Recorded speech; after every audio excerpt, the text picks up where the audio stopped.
निवडणुकीच्या काळामध्ये अनेक बाबी ह्या समोर येत असतात. त्यामध्ये ही एक नवीन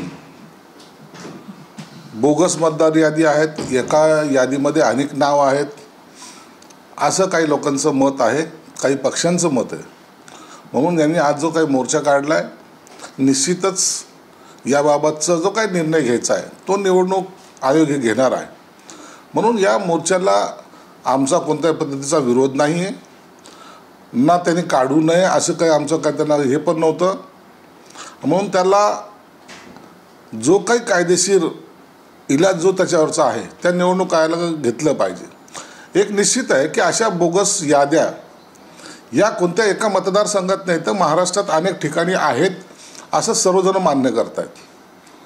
म्हणून एकदा ही सगळी घाण ज्याला म्हणतो आपण, 4-4 ठिकाणी नावं टाकणे, काही बोगस नावं टाकणे, हे जे काय प्रकार आहे ते थांबले पाहिजे, हे प्रत्येक नागरिकाचं मत आहे.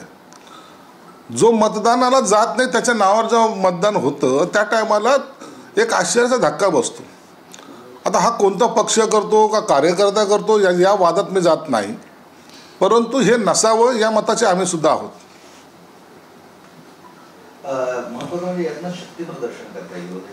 आता ही स्टंटबाजी तर करावी लागेल ना. यापूर्वी सुद्धा ते निवडणूक आयोगाला भेटले होते, त्यांच्याशी चर्चा झाली होती. 1 वेळा नाही 2 वेळा भेटले.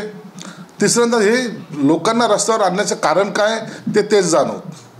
परंतु एक शक्ती प्रदर्शन त्या माध्यमातून होतं, एक पक्षाचा प्रचार, आणि आम्ही संघटित आहोत, महाविकास आघाडी किती मजबूत आहेत हे दाखवण्याचा त्यांचा तो राजकीय स्टंट आहे. त्या स्टंटबद्दल आम्ही काय बोलणारच नाही. तर आम्हाला तुम्ही ज्या प्रश्नासाठी चालले होते तो प्रश्न तसा 4 बैठकीत ऑफिसमध्ये बसून सुद्धा सोडवता आला असता, एवढंच आम्हाला त्यांना सांगणं आहे. यासाठी मुंबईच्या लोकांना वेठीस धरावं हे योग्य नाही असं आमचं मत आहे. मुश्रीफांनी पण म्हटलंय की हा सगळा घोळ तो संपला पाहिजे आणि एकदा काय ते क्लिअर करा. तुमच्या पक्षाची भूमिका नेमकी काय? आम्ही तेच सांगतोय. आम्ही जर याद्यामध्ये घोळ असेल तर एकदा क्लिअर करा, हे कुणालाच नकोय. पण यासाठी असं कुणाला वेठीस धरून मोर्चेवरचे काढणं हा राजकीय तुमचा जो का प्रयोग आहे हा योग्य नाही. कोणाचा विरोध आहे त्याला? का विरोध करायचा? चुकीच्या लोकांच्या नावाला आम्ही काय सपोर्ट करणारे लोक आहोत का? आम्ही निश्चित त्याचा विरोध करू. या सगळ्यात काँग्रेसने स्वतःला दूर ठेवलं. वडेट्टीवार सहभागी झाले पण पक्ष म्हणून काँग्रेसने डिस्टन्स ठेवलाय. महापालिकेत सोबत जायचं नाही अशी भूमिका आहे राजकीय उद्धव, म्हणून डिस्टन्स ठेवलाय. मग महाविकास आघाडी काय कुठे? महाविकास आघाडी टिकणार नाही. मी अनेक वेळा सांगतोय.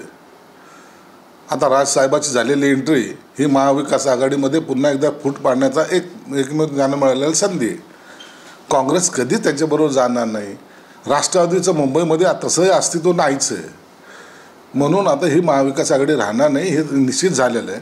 भाई जगताप बोलले, बाकी सर्व पक्षाचे पदाधिकारी बोलत आहेत. आता किती लोकांमध्ये किती युती करतील, एक भाकर त्याला किती तुकडं पाडतील. म्हणून खायची तर एकाला पूर्णच खायची, मग इतरांनी काय करायचं, टाळ्या वाजवायच्या. म्हणून ह्या आघाडी वगैरे तिथं होणार नाही आहे. आणि ही युती जी काही चालली त्यांच्या पद्धतीने ती टिकणार आहे नाही. असं आहे की त्यांचं म्हणणं असं आहे, त्यांनी मोर्चे काढतात त्यांचं, की हे सगळं क्लिअर होईपर्यंत निवडणुकाच घेऊ नका. अहो, निवडणूक आयोगाचं मत तर घ्या. तुम्हीच ठरवणार निवडणूक कधी घ्यायच्या. नाही घेतल्या निवडणूक जाणून बुजून लांबवत आहेत. घेतल्या तर मतदार यादीत घोळ आहे. एकदा त्या निवडणूक आयोगाकडे चाललेत ना, आता एकदा त्यांना त्यांचं मत तर घ्या. त्यांना काही अधिकार आहेत का नाही आहेत. त्यांनी जर ते याद्या क्लिअर करत असतील किंवा आणखीन काय तुमचे जे प्रश्न जर सोडवत असतील तर निवडणूक घ्यायला काय हरकत आहे.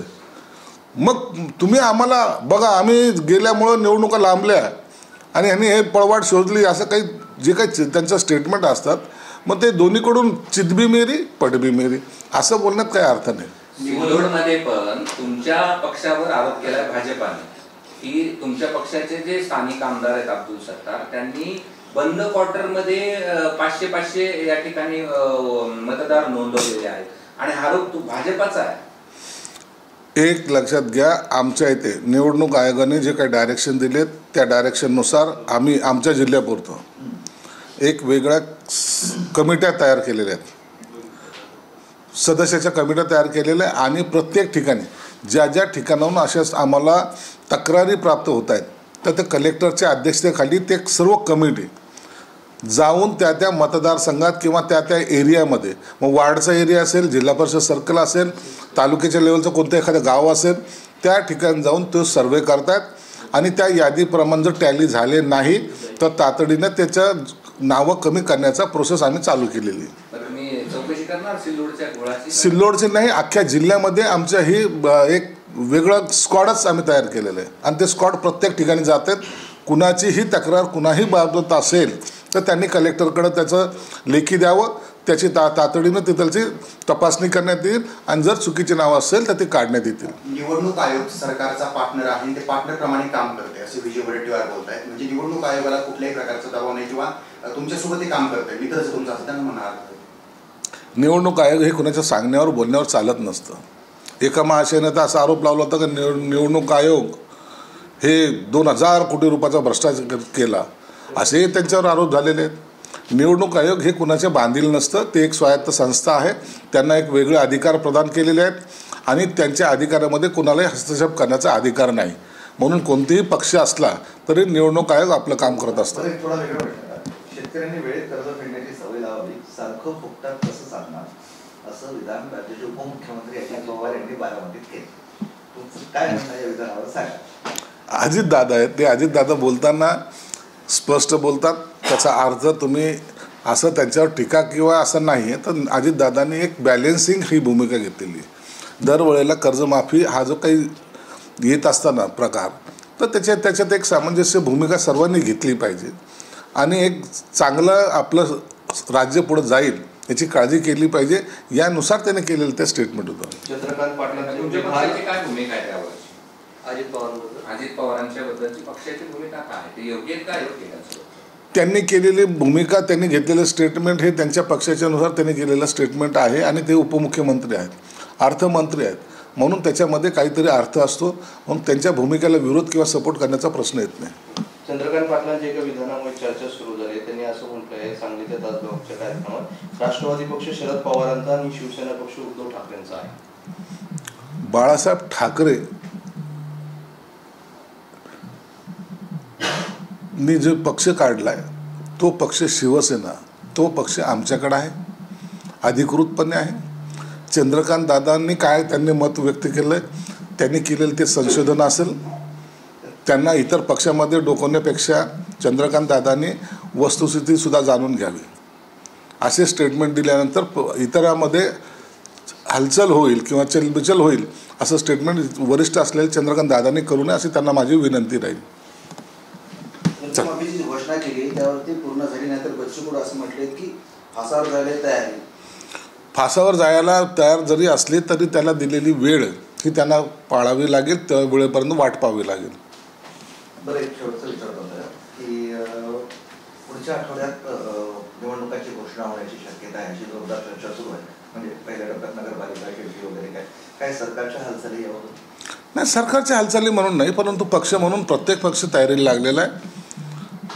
पक्षांना याची निश्चित जाणीव आहे की येणारा हा नोव्हेंबर महिन्याच्या शेवटच्या टप्प्यामध्ये ह्या निवडणुका जाहीर होण्याची शक्यता नाकारता येत नाही. म्हणून तुम्ही जर पाहिला तर कोणताही पक्ष, मग तो काँग्रेस जरी असला तरी त्यांनी आपापल्या पद्धतीने तयारी केलेली आहे. आम्ही आमची तयारी केलेली आहे. निवडणूक होणारच हे सर्वांनी गृहीत धरलेलं आहे. उद्धव ठाकरे पुन्हा एकदा मराठवाड्यात येत आहेत, शेतकऱ्यांना घेत आहेत. 3 दिवस मराठवाड्यात शेतकऱ्यांशी संवाद साधणाऱ्या कर्जमाफी आणि सगळ्याच विषयावर इथं हुस करणार आहे. चांगलं आहे. पक्षाच्या नेत्यांनी असं येणं फिरणं हे केलं पाहिजे. त्या 3 दिवसामध्ये किती मिनटं ते कुणाशी बोलतात हे सुद्धा पाहणं एक उत्सुकता त्याची लोकांना लागलेली असते. त्यांचा दौरा म्हणजे कसा असतो हे आजपर्यंत आम्हाला सुद्धा कळालं नाही. 5 मिनटं शेतकऱ्याशी बोलणं, 10 मिनटं पदाधिकाऱ्याशी बोलणं आणि मुंबईकडे प्रयाण, असा जर तो दौरा असेल तर त्याला काही अर्थही नाही. म्हणून आता त्यांनी आलं काय आणि गेलं काय, ज्या ठिकाणी पक्ष शिल्लक राहिलेला नाही त्या ठिकाणी कुणाशी संवाद साधणार आहे. म्हणून आता किती हातपाय हलवले तरी त्यांना इथं पाठिंबा मिळणार नाही.